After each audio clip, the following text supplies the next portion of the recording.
Muy buenos días, estimados alumnos. Vamos a dar inicio a nuestra clase de hoy, 27 de octubre de 2020, de la materia de planificación económica. Tal como hemos estado analizando, estamos viendo la articulación de la planificación y el presupuesto, ¿no? Esta parte es un poquito más práctica en términos de cómo funciona el presupuesto, que es una herramienta central para todo lo que es el horizonte de planificación que se tiene en el país, ¿no? Entonces, tal como habíamos indicado, solo para reemplazar, hay una articulación entre planificación y presupuesto, ¿no?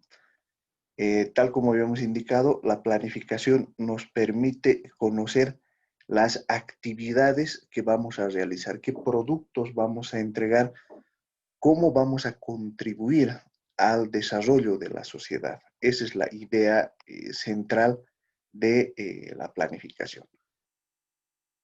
Ahora bien, para poder llevar adelante esa planificación, tenemos que contar con un presupuesto. Es decir, los recursos que nos van a permitir contar con los suficientes medios para que podamos alcanzar los objetivos de la planificación. En el caso boliviano, en el mediano plazo, lo que tenemos es el Plan de Desarrollo Económico y Social, esto para un horizonte de 5 años. De este Plan de Desarrollo Económico y Social se descuelgan los planes sectoriales y los planes territoriales de desarrollo integral, además de los planes estratégicos ministeriales. A ver, ¿a qué nos referimos con esto? Los planes sectoriales se refieren a cada uno de los sectores que tenemos en la economía. Darles una idea, hay un plan de minería, hay un plan de hidrocarburos, hay un plan de industria, hay un plan de la microempresa, ¿no? ¿Cuál es el concepto de sector? Es un conjunto de actividades que tienen que ver con un aspecto del desarrollo, ¿no? Por esa razón, por ejemplo, puede haber también un plan de desarrollo de la mujer, un plan de la juventud, un plan para la niñez, etcétera. Entonces, todos esos hacen a los planes sectoriales. En cambio, los planes territoriales de desarrollo integral, los PTDIs, hacen referencia a cómo se va a desarrollar el territorio en específico. El territorio tiene un elemento fundamentalmente geográfico, ¿no? Por ejemplo, podemos hablar del Departamento de La Paz, podemos hablar del municipio de El Alto, ¿no? Podemos hablar de la provincia Muñecas, es decir, este plan territorial eh, nos permite saber cómo en específico el territorio se va a desarrollar. Entonces ahí notarán que hay un cruce multidimensional con los planes sectoriales, porque estos planes territoriales nos van a invitar a ver cuáles son las potencialidades que hay dentro del territorio. Si, por ejemplo, tenemos ahí en el territorio elementos de la minería, de los hidrocarburos, del turismo, etcétera, entonces tienen que eh, adecuarse a los planes sectoriales, ¿no? Y también tenemos a los planes estratégicos ministeriales. Los planes estratégicos ministeriales lo que nos muestran es qué va a hacer la entidad en específico en relación a los planes sectoriales y a los planes de desarrollo territorial.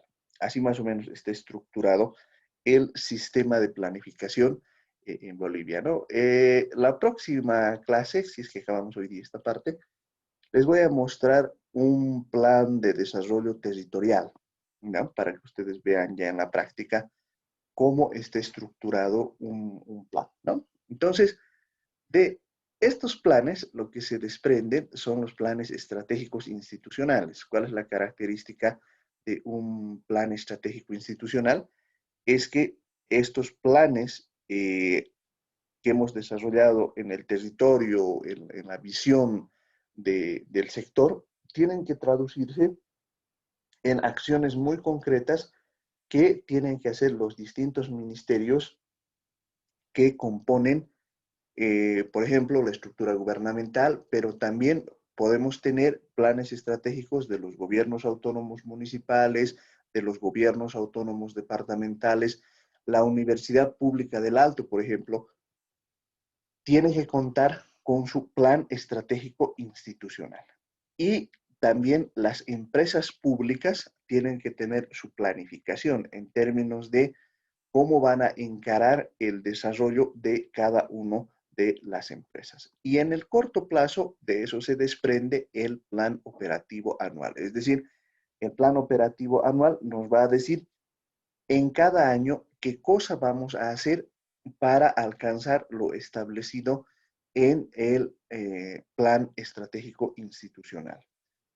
De este plan operativo anual se desprende el presupuesto institucional. Es decir, en el plan operativo anual vamos a establecer los objetivos, las metas y los indicadores. Y de estos objetivos, metas e indicadores, lo que vamos a tener es un presupuesto institucional. Es decir, con qué recursos vamos a alcanzar la planificación que nos hemos propuesto en nuestro horizonte. De los planes estratégicos institucionales y los planes de empresas públicas se desprende el presupuesto plurianual institucional. Y en el caso de los sectores, lo que vamos a tener es un presupuesto plurianual sectorial. Y en el caso del Plan de Desarrollo Económico y Social, lo que vamos a tener es un presupuesto plurianual nacional para un horizonte de 5 años. Ahora bien, sobre esa base, ¿cuáles son las etapas del proceso presupuestario en lo que significa la planificación y formulación del plan operativo anual? La primera etapa de todo esto es la formulación presupuestaria. La segunda es la aprobación, la tercera es la ejecución y la cuarta es el seguimiento y evaluación que tenemos que realizar a todo el proceso de presupuestación. Tenemos una etapa inicial, que es la planificación y formulación del POA, pero al final de todo esto tenemos que tener un mecanismo de rendición de cuentas y transparencia fiscal. En otras palabras, el sistema está diseñado de tal manera que toda la ejecución de los recursos públicos pueda ser realizada con cargo a un sistema de rendición de cuentas y un mecanismo de transparencia fiscal. ¿Por qué esto es importante tomarlo en cuenta? Porque es como comprender que los administradores públicos, por eso su título de administradores públicos, administran el dinero de la gente. El mecanismo va en el sentido de que la gente contribuye al funcionamiento del Estado pagando sus impuestos. Entonces, lo que tienen que hacer los administradores públicos, utilizar esos recursos para contribuir al desarrollo. Pero al utilizar esos recursos, entonces tienen que rendir cuentas en relación a los resultados que están alcanzando por la administración de esos recursos y si esos recursos se han utilizado conforme a la normativa vigente. Esa es más o menos la idea del proceso presupuestario. Ahora bien, la gestión presupuestaria está orientada al logro de resultados. Como habíamos indicado, la primera parte es la planificación, que tiene que ver con la determinación de objetivos y metas de gestión. Esto se traduce en el plan operativo anual en el marco del Plan de Desarrollo Económico Social y las políticas sectoriales. De esta planificación nace un presupuesto, es decir, una estimación de los ingresos y los gastos que vamos a tener para el cumplimiento del POA. Eso nos va a traducir en una determinación y asignación de recursos para el cumplimiento del POA y en lo práctico se va a traducir en una programación de los ingresos y gastos. ¿Qué quiere decir la programación de ingresos y gastos? Quiere decir que vamos a programar a lo largo de la gestión qué ingresos vamos a obtener y en la medida en que programemos esos ingresos, vamos a también programar el nivel de gasto que vamos a tener a lo largo de la gestión. Implica también la gestión presupuestaria la aprobación. La máxima instancia de cada entidad aprueba el anteproyecto de presupuesto. ¿Esto qué quiere decir? En la organización que tenemos en el sector público boliviano, cada entidad tiene lo que se denomina una máxima autoridad ejecutiva. Esta máxima autoridad ejecutiva es la que aprueba el anteproyecto del presupuesto. Pero para ello también tiene que contar con la aprobación, en el caso de los municipios, del Consejo Municipal y en el caso de los departamentos, del Consejo Departamental. Todos esos presupuestos son aprobados a su vez por la Asamblea Legislativa Plurinacional en el marco de la Constitución Política de Estado del Estado que le da el mandato de la aprobación de la ley y el presupuesto general del Estado para cada gestión. Teniendo ya el presupuesto, todo, como van a ver, les voy a mostrar cuál es el calendario presupuestario que se utiliza para la elaboración del presupuesto. Ya a partir del 2 de enero de cada gestión, lo que se empieza es el proceso de ejecución presupuestaria. Para eso, lo que se tiene que contar es un cronograma de ejecución de gastos en base a la disponibilidad de recursos y el presupuesto que se ha realizado. Para ponerlo en sencillo, lo que hacemos entre los meses de abril y octubre es preparar el presupuesto, es decir, cómo vamos a gastar los recursos públicos a lo largo de la gestión. Eso se aprueba y en toda la gestión lo que hay que hacer es ejecutar ese presupuesto, es decir, obtener los ingresos que hemos programado y gastar esos recursos para la provisión de bienes públicos o en términos de la planificación para alcanzar los objetivos y las metas de gestión que nos hemos planteado, ¿no? En ese sentido, el proceso de ejecución tiene que ver con la producción de bienes y la prestación de servicios para el cumplimiento de los objetivos y las metas que hemos planteado dentro del horizonte de planificación. El seguimiento y evaluación lo que nos va a mostrar es que la máxima autoridad ejecutiva de cada entidad es responsable de la ejecución, destino y obtención de resultados. Es decir, la máxima autoridad ejecutiva se refiere, por ejemplo, al ministro, al alcalde, al gobernador, al gerente general de la empresa, al presidente de la entidad. ¿Qué tiene que hacer este presidente? ¿Qué tiene que hacer este gerente? Hacer un seguimiento al cumplimiento de los objetivos y metas establecidos en el Plan Operativo Anual, el Plan Nacional de Desarrollo y las políticas sectoriales. En otras palabras, son todas esas las tareas que tienen que hacer. ¿En qué sentido? En verificar que no solo se haya gastado los recursos conforme a la normativa vigente, sino que además de haber gastado los recursos de acuerdo a la normativa vigente, lo que tiene que ver es si con el uso de esos recursos se han alcanzado los objetivos que se han planteado en el horizonte de planificación. En realidad, lo que se hace es partir de la planificación y se termina también en el proceso de planificación.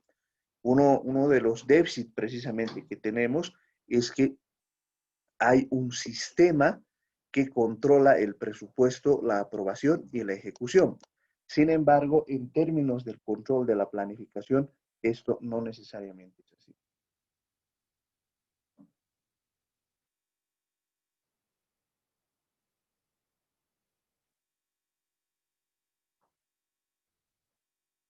Ahora bien, en todo este mecanismo es importante tomar en cuenta la participación y control social. ¿Por qué? Porque en el marco de la Constitución Política del Estado, las entidades deben asignar recursos para efectivizar la participación y control social.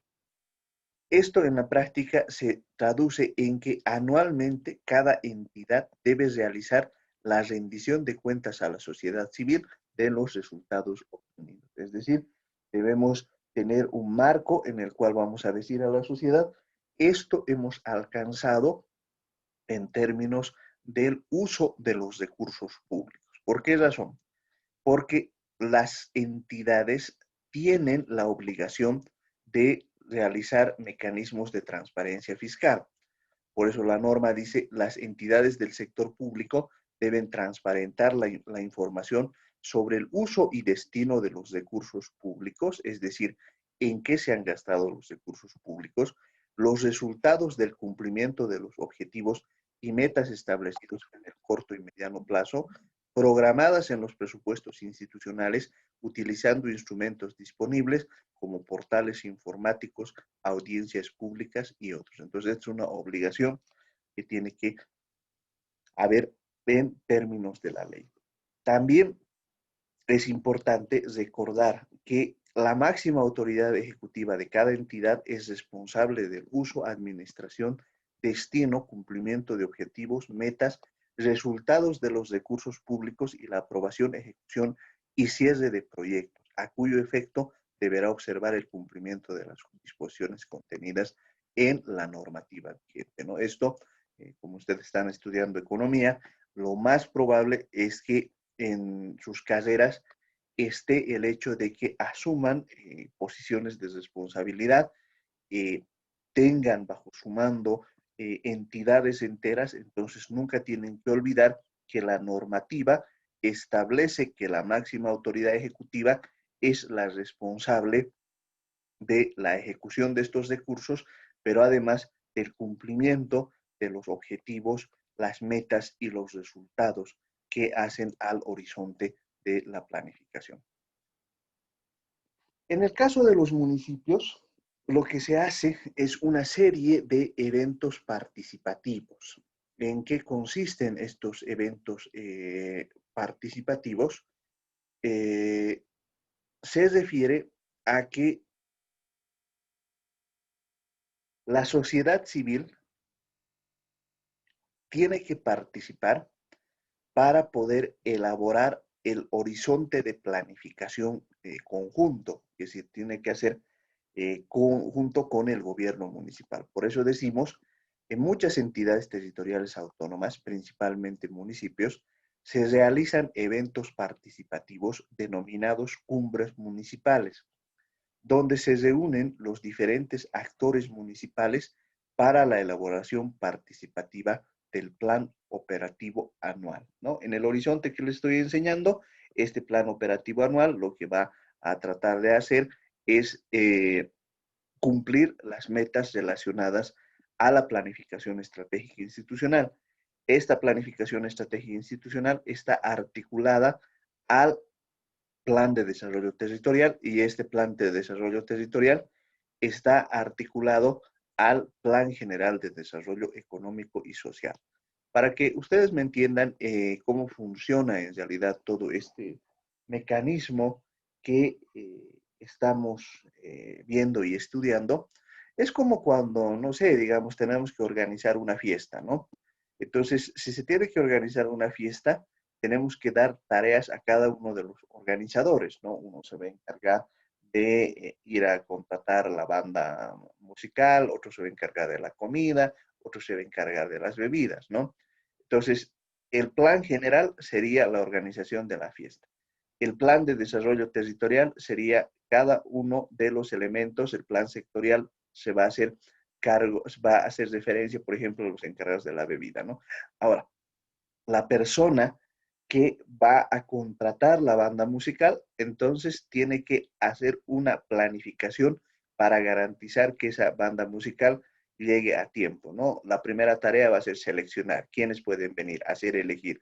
La segunda tarea va a ser eh, contratar. contactar. La tercera tarea va a ser dar un adelanto. La cuarta va a ser transportar. ¿Me entienden? Así es como se articulan todos los planes. Así es como se construye el plan operativo anual. Ahora, evidentemente, en la práctica hay algunas dificultades. Con esto no quiero decirles de que, por si acaso, no se haga nada de esto. En realidad, en varios municipios, varias gobernaciones más bien tienen este tipo de planes.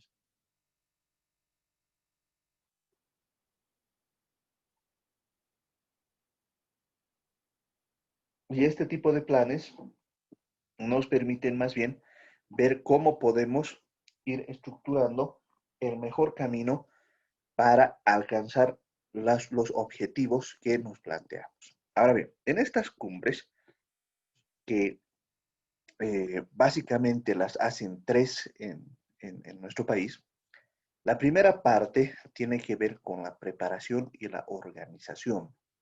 Ahí lo que se hace es convocar a las organizaciones y a los sectores de salud y educación. ¿Por qué a los sectores de salud y educación? Porque la planificación prioriza el gasto relacionado a salud y educación. Entonces, de esa manera es que se convoca inicialmente a estos sectores. Se define una metodología y un cronograma. ¿Qué quiere decir esta metodología y cronograma? Quiere decir que vamos a establecer un mecanismo mediante el cual vamos a recoger la demanda de la sociedad civil y vamos a priorizar, ¿no? Esto es importante porque se tiene que preparar la información para la socialización. En otras palabras, si bien estos eventos participativos pueden establecer varias situaciones en las que la prioridad de la gente no necesariamente corresponda al horizonte de desarrollo que estemos planteando en nuestra planificación general.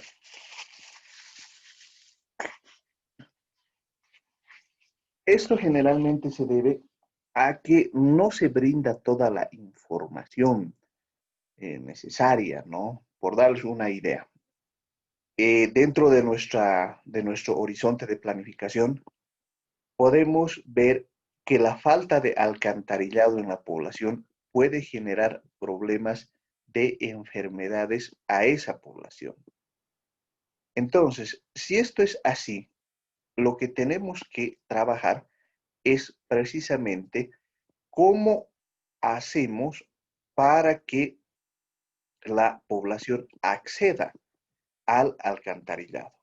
Entonces, en esa situación, lo que vamos a tener es un mecanismo mediante el cual la gente va a conocer cómo funciona específicamente esa situación. De lo contrario, si no la conoce, entonces no va a ser un problema para la gente, ¿no? En este sentido, mi recomendación es que cuando estén trabajando precisamente en estas situaciones, no crean que simplemente es ir y dejar que la gente simplemente decida, porque la falta de información hace que la gente no conozca cómo se tiene que planificar, ¿no? Y de pronto podemos destinar el, los recursos, por indicarles, a la construcción de una sede para el sindicato. No estoy diciendo que no necesites la sede para el sindicato. Lo que estoy diciendo es que tiene que haber una priorización en relación a lo que se necesita. Y esa priorización puede ser inducida en función a las necesidades básicas que se tiene que satisfacer. En otras palabras, si no tienes la red de alcantarillado, lo más probable es que haya una gran difusión de enfermedades gastrointestinales. Entonces, si hay esa difusión de enfermedades gastrointestinales, lo que va a ocurrir es que la calidad de vida de la población va a disminuir. A eso me refiero con la información para la socialización. También es necesario hacer un balance de la ejecución del plan operativo anual de la gestión en curso. Para ello se necesita tener un informe ejecutivo del Consejo y de los sectores de educación y salud. ¿A qué nos referimos con esto? El año 2019, para el presupuesto 2020, se ha realizado un proceso similar. Entonces, el gobierno municipal, sus autoridades, tienen que hacer este informe, decir en qué se han gastado los recursos, cuál es el avance que tenemos en términos de alcanzar los objetivos, las metas y cómo se están manejando los indicadores relacionados a la planificación. Y ahí también se tiene que hacer un proceso de capacitación sobre la priorización en el marco del Plan de Desarrollo Municipal y el Plan Estratégico Institucional en términos de los formularios de la demanda. En otras palabras, la idea es que toda la gente pueda conocer cómo está avanzando el municipio, es decir, a qué horizonte está alcanzando, cómo nos vemos en términos de un horizonte de 2, 3, 4 o 5 años. Esa es la idea de la planificación y así es como se articula en el marco del plan operativo anual. Ya en la cumbre 2, porque les reitero, en realidad estos procesos empiezan en el mes de junio en la práctica, ¿no? ¿Por qué? Porque en el mes de junio ya estamos a mitad del año y por lo tanto se puede empezar un horizonte de planificación. En la cumbre 2 se hace la elaboración de propuestas. Esta elaboración de la propuesta municipal incluye la disponibilidad de recursos, los techos. ¿Qué son los techos presupuestarios? Básicamente se refiere a que el nivel central del Estado, a través del Ministerio de Economía y Finanzas Públicas, lo que va a hacer es indicar cuál es la disponibilidad de los recursos que van a tener los gobiernos autónomos municipales. Para lo que significa la práctica, quiere decir que les van a decir tal es el techo para la coparticipación tributaria, digamos 10 millones de bolivianos, eso quiere decir que a lo largo de la gestión 2021 van a tener 10 millones de bolivianos. La priorización de la demanda social, los proyectos para su consideración en el POA, esto quiere decir que si los hemos convencido que la red de alcantarillado es fundamental, pero tenemos 20 barrios en el municipio, entonces, cada uno va a tener su propio proyecto, ¿no? Construcción, red de alcantarillado, barrio El Porvenir, o cosas así, ¿vale? La socialización de la oferta municipal y la demanda concertada de salud y educación, es decir, en términos de garantizar la salud y la educación de la población, cómo vamos a asignar los recursos. De pronto vamos a decir, vamos a refaccionar el hospital, vamos a equipar el hospital y en el caso de educación, cómo vamos a encarar el mantenimiento o la ampliación de los centros de educación que tenemos en el país, ¿no? Y en los municipios. Y ya la cumbre 3 es la elaboración del POA y presupuesto. Ahí, como tareas previas, están la elaboración del proyecto del POA y presupuesto. Ahí se presenta el proyecto del POA y presupuesto, el cual recoge las demandas priorizadas por las organizaciones territoriales de base, la oferta municipal concertada, los gastos obligatorios y recurrentes que tienen que ver con salud, educación, etcétera, en el marco de las competencias municipales y la visión de desarrollo. Las competencias municipales nacen de la Constitución Política del Estado y también de la Ley Marco de Autonomías, ¿no? Pero además, lo que se tiene que tomar en cuenta es cuál es la visión de desarrollo que se va a tener respecto al horizonte de planificación que estamos trabajando y se concerta el POA y presupuesto para su ejecución. Ahora bien, en términos de lo que significa la participación de las entidades en el presupuesto general de la Nación, el año 2006 eran 116, para el año 2018 son 573 entidades que ya participan en el proceso de planificación y generación del presupuesto general del Estado, ¿no? Más o menos para que ustedes tengan un horizonte de cómo funciona esto. Tenemos 349 entidades territoriales autónomas, 50 empresas públicas, 110 entidades descentralizadas, 4 instituciones de control y defensa, 26 órganos del Estado, 5 instituciones financieras, 15 en instituciones de seguridad social y 14 universidades públicas. Entonces acá está la cantidad de entidades que realizan este proceso de presupuestación. Por esa razón les decía, siempre tenemos que pensar cómo nos formamos en términos de la utilidad que tenemos los economistas planificadores, los economistas presupuestarios. Entonces ahí ustedes también tienen un mercado laboral al cual pueden acceder, ¿no?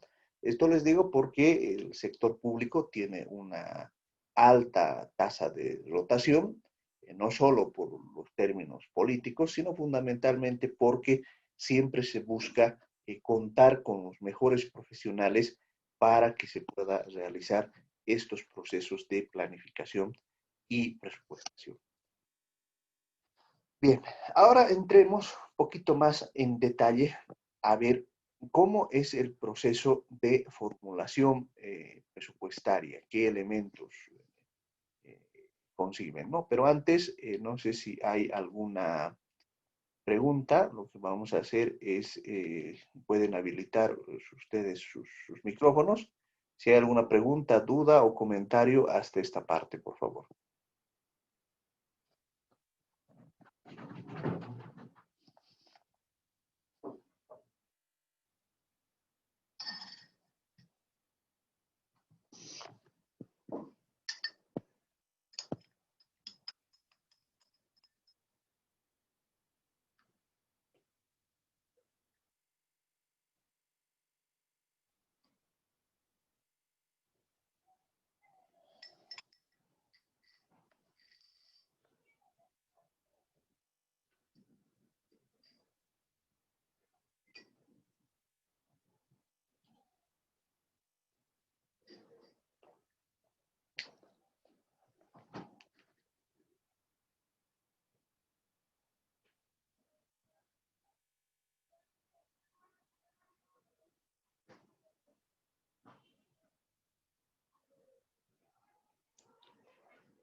Bien, no existiendo preguntas, o si quieren nos pueden hacer también por el chat.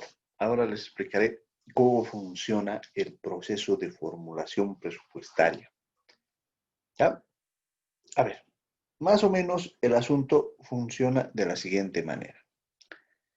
Para la elaboración del proyecto del presupuesto plurianual y anual institucional de recursos y gastos, las instituciones públicas deben utilizar las directrices de formulación presupuestaria, los clasificadores presupuestarios, los formularios de registro establecidos en las directrices presupuestarias, el sistema de gestión pública, SIGEP del Ministerio de Economía y Finanzas Públicas, los instrumentos del subsistema de planificación, los instrumentos de programación, financiamiento e inversión pública del subsistema de inversión pública y financiamiento externo para el desarrollo integral del CIFE, del Ministerio de Planificación del Desarrollo y las normas vigentes. En la formulación presupuestaria debemos utilizar las directrices y clasificadores de la formulación presupuestaria. ¿Qué son las directrices de formulación presupuestaria? Es un instrumento de política presupuestaria donde se establecen los lineamientos generales y específicos para la formulación del presupuesto de ingresos y gastos de las entidades del sector público, así como de los programas y proyectos de inversión en el marco del Plan de Desarrollo Económico y Social. Es decir, ahí se establece cómo se tiene que establecer, cómo se tiene que construir el presupuesto de ingresos y gastos. Lo que vamos a hacer para fines de formación es que en nuestra página de Classroom, ahí vamos a poner también estos instrumentos, estas directrices de formulación presupuestaria. ¿Qué son los clasificadores de formulación presupuestaria? Es un instrumento técnico operativo para la formulación del presupuesto público que permiten definir la organización de las entidades del sector público, es lo que se conoce como el clasificador institucional. Eh,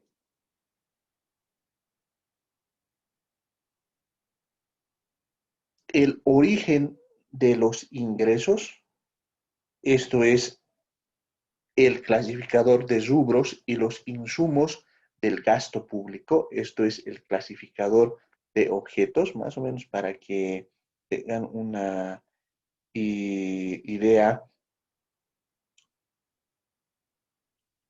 de cómo funciona esto, ¿no? El clasificador institucional lo que dice es qué entidades tenemos en el sector público, tal como les había mostrado.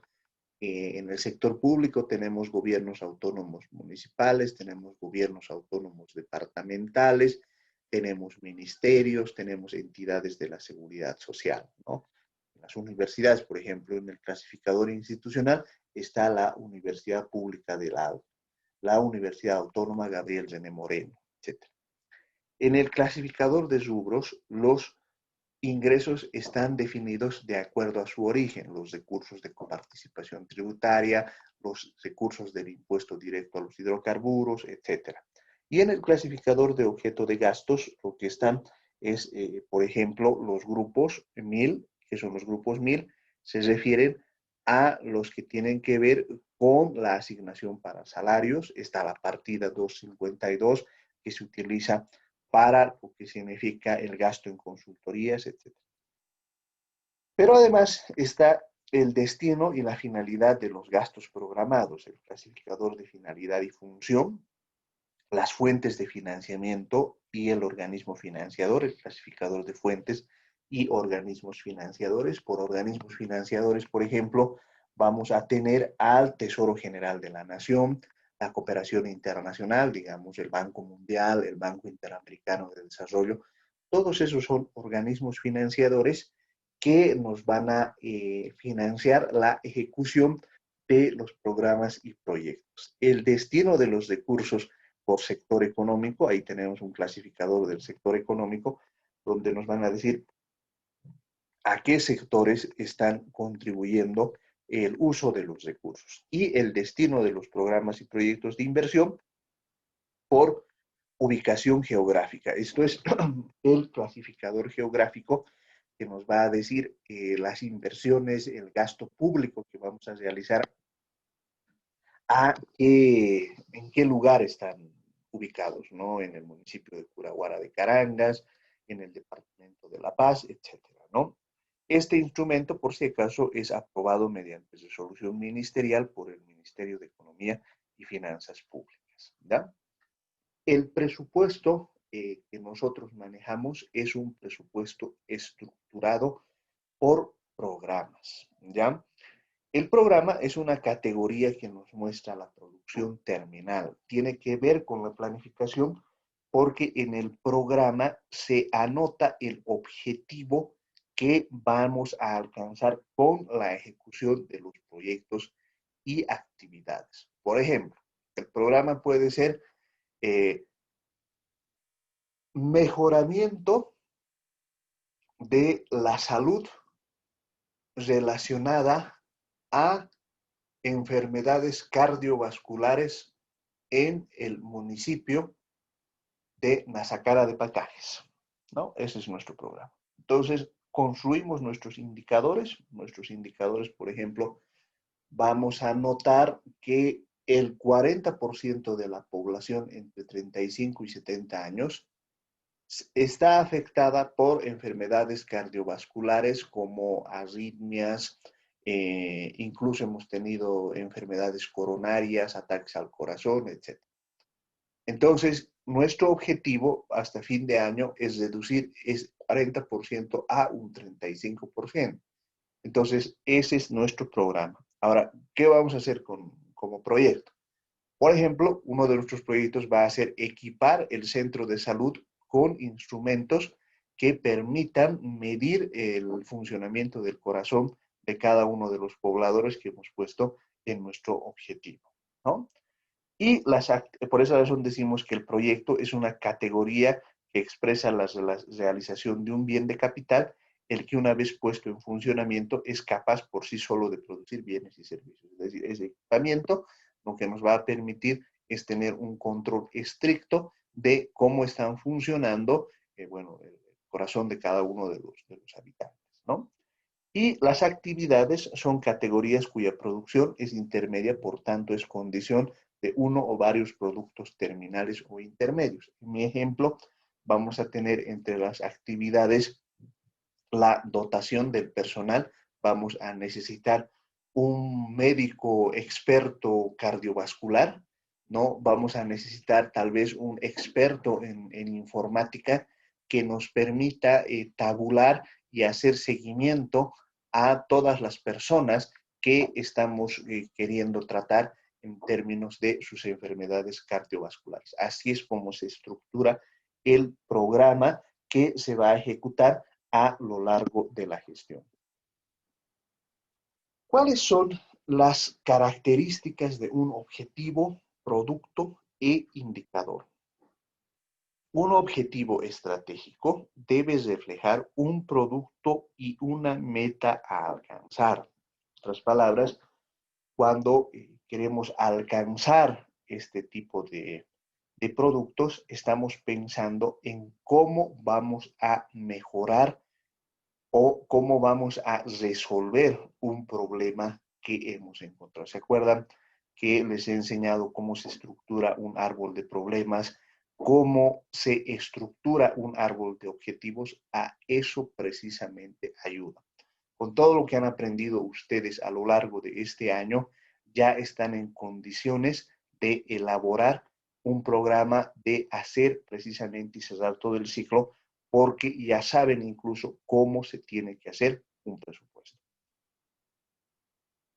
Un objetivo estratégico está relacionado con un producto. Los productos pueden ser bienes y servicios, deben ser de acuerdo a las competencias de las entidades, ¿no? Acá lo que se tiene que tomar en cuenta es que los productos equivalen a los componentes que les he enseñado en la estructura del marco lógico, ¿no? Es decir, es algo tangible o intangible que ya puede ser utilizado por la población. Por ejemplo, un producto puede ser un hospital ya terminado. Ahora, ¿por qué se habla de producción terminal? Porque estos productos ya tienen la capacidad de generar bienes y servicios. En otras palabras, si ya tienes un hospital, cuando pones el hospital en funcionamiento, cómo funciona el mecanismo del hospital, ¿no? Para hablarlos en números gruesos. Llega la gente enferma y sale sana. Esa es más o menos la idea. Así funciona. Ahora, claro, ustedes me podrían decir, pero no necesariamente así es, ¿no es cierto? De hecho, puede ser que alguien llegue enfermo y pues, salga más enfermo, puede ser, ¿no es cierto? Pero en realidad el outlier quiere decir que lo que está fuera de lo normal se puede producir, pero si se produce, en realidad algo está funcionando mal en nuestra maquinaria. Lo que pasa es que muchas veces los administradores públicos, en la gran complejitud que quieren armar, no se dan cuenta que todo en el fondo es muy simple, pues. Es como fabricar helados, ¿no es cierto? Si nosotros fuéramos fabricantes de helados, nuestros insumos van a ser la leche, el hielo, etcétera. Y al final nos tiene que salir un helado. ¿Y cómo sabes que el helado te ha salido bien? Porque lo pruebas, te lo comes y tiene que ser sabroso. Así funciona. Ahora, si de pronto te salen los helados salados o de pronto en realidad te salen unas masas de hielo sí, que no se puedan comer, es decir que algo está mal en el proceso, algo está igualito es en la producción pública. Si no estamos sanando a la gente, si no estamos logrando que la prevalencia de enfermedades sea menor, quiere decir que algo estamos haciendo mal, ¿no? Hemos diseñado un sistema de recojo de basura en el municipio, ¿no es cierto? Y resulta que la ciudad está sucia, más sucia que antes. Quiere decir que algo estamos haciendo mal, ¿no es cierto? No, no está funcionando nuestro sistema de recojo de basura. Y esto, por si acaso, lo pueden entender en los chicos como también lo pueden entender en lo grande, ¿no? De pronto tenemos una economía que cada vez se está achicando más, que tenemos una gran cantidad de desempleo y por lo tanto lo que tenemos que hacer es establecer un mecanismo mediante el cual podamos pues trabajar y mejorar todas las condiciones de recojo de basura que estamos realizando, ¿no? Y para eso debemos construir los indicadores deben coadyuvar a la medición del cumplimiento de los objetivos. Y como han notado, ya hemos aprendido cómo tenemos que hacer estos indicadores, ¿no? Es importante recordar que no se deben contemplar objetivos procedimentales ya que la programación es de mediano plazo. Los productos deben ser propios de la entidad y deben considerarse aquellos terminales, es decir, que están en la capacidad de satisfacer una necesidad o demanda. Esto es importante entenderlo porque en realidad estos productos ya tienen que estar listos para alcanzar esta producción terminal, ¿no es cierto? Por darles una idea, si vamos a construir un hospital que tiene que estar equipado para atender a la población, la compra de las camillas no es una producción terminal, porque las camillas van a constituirse en un insumo que vamos a utilizar para la producción terminal. Es decir, cuando ya toda la capacidad de producción esté lista y puesta a punto, entonces lanzamos y empieza a funcionar. Y esto es válido, por ejemplo, también para la educación, ¿no es cierto? En estos momentos, por ejemplo, estamos produciendo conocimiento, es decir, ustedes están aprendiendo conmigo cómo se hace un plan, cómo se hace un presupuesto. ¿Cuál tiene que ser nuestro resultado? Nuestro resultado tiene que ser que conforme a todo lo que han aprendido, entonces ustedes ya tienen que hacer sus planes y sus presupuestos para todo lo que significa este horizonte de planificación. Es decir, la universidad está funcionando, está produciendo profesionales competitivos, ¿no? Y estos profesionales competitivos ya entran al mercado laboral con capacidades, ya entran con competencias, son cosas que ustedes saben hacer. Yo sé que les puede sonar lejano, ¿no? Pero lo que ocurre, mis compañeros, es que este conocimiento no está al alcance de todos. Lo podemos poner en una página de internet, pero van a notar que, por ejemplo, la mayoría de los jóvenes no se van a concentrar precisamente en esto, ¿no? ¿Por qué no se van a concentrar? Porque requiere un esfuerzo en términos de tratar de aprender todos los elementos que tienen que ver con el proceso de generación de productos e indicadores como estamos aprendiendo, ¿no? Hay algunos lineamientos principales que se establecen en el proceso de planificación. Por ejemplo, por el lado de los ingresos se hace una estimación de recursos. Esto tiene que ver con la proyección de recursos específicos en función de la tendencia de ingresos, incremento de demanda y otros factores. ¿A qué nos referimos con eso? A que una entidad, por ejemplo, no solo va a tener recursos de transferencias del nivel central del Estado, sino que vamos a tener otros recursos en función a las recaudaciones que vamos a hacer. La estimación de recursos del Tesoro General de la Nación por concepto de ingresos tributarios, el impuesto directo a los hidrocarburos, el impuesto específico a los hidrocarburos y sus derivados, las regalías establecidas por ley y todas estas proyecciones las realiza el Ministerio de Economía y Finanzas Públicas. En el fondo, ¿de qué se trata? Que estimemos cuántos ingresos vamos a hacer. Para eso sirve, por ejemplo, la econometría, ¿no? La econometría nos permite ver el comportamiento de una variable y proyectarla en el tiempo.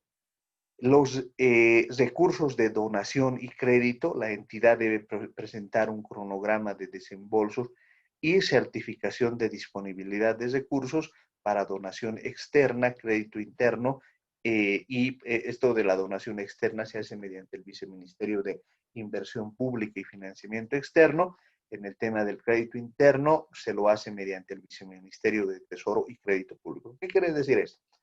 En el plan operativo anual se anota todo lo que se va a hacer en función a la estimación de los ingresos que se va a tener. No es anotar, digamos, por anotar.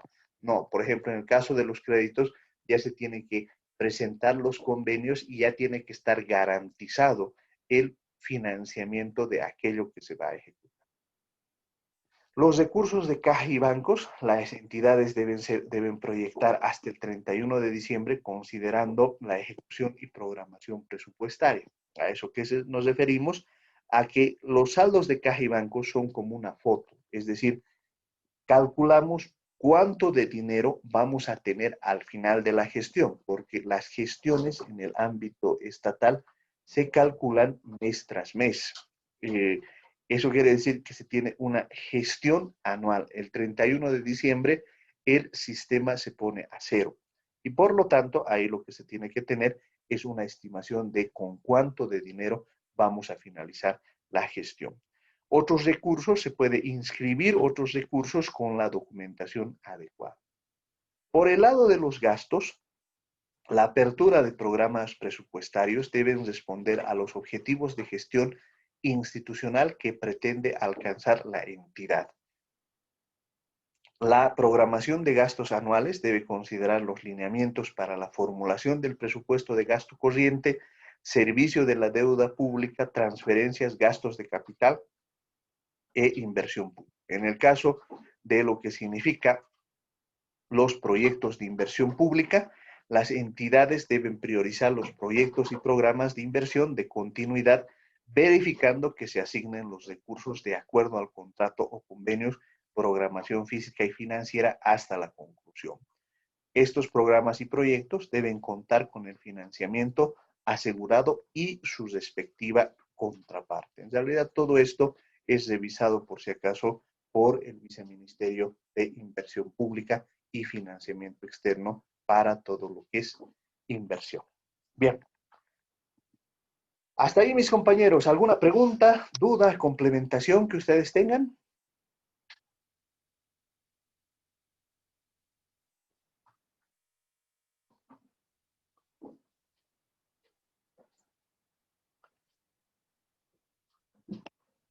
Bien, si no hay más dudas, a ver un poquito para programar nuestras actividades.